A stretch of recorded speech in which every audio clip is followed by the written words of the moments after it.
মার্কিন president Donald Trump ইরানকে সতর্ক করে বলেছেন, তেহরান যদি তাদের পরমাণু কর্মসূচি নিয়ে ওয়াশিংটনের সঙ্গে সমঝোতায় না আসে তাহলে দেশটির উপর বোমা হামলা ও শাস্তিমূলক শুল্ক আরোপ করা হতে পারে।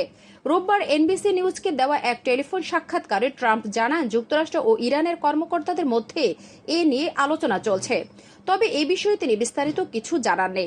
ট্রাম্প বলেছেন, তারা যদি চুক্তিতে না আসে তাহলে বোমা হামলা হবে, তবে একটা সম্ভাবনা আছে যে যদি তারা চুক্তি না করে তাহলে আমি তাদের উপর শাস্তিমূলক শুল্ক আরোপ করব, যেমনটা 4 বছর আগে করেছিলাম।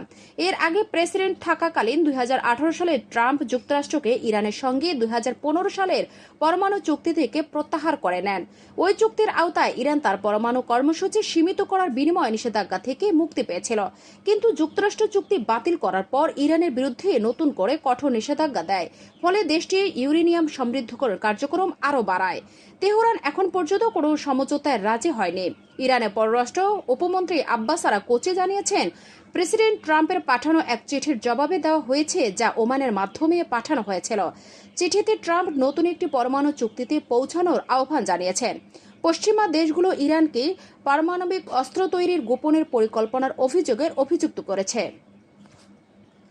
তারা বলেছে, দেশটি যে মাত্রায় ইউরেনিয়াম সমৃদ্ধ করেছে তা বেসামরিক পারমাণবিক শক্তির প্রয়োজনের তুলনায় অনেক বেশি। তবে ইরান বরাবরই দাবি করে আসছে, তারা পরমাণু কর্মসূচি সম্পূর্ণ শান্তিপূর্ণ এবং কেবল জ্বালানি উৎপাদনের উদ্দেশ্যেই পরিচালিত হচ্ছে।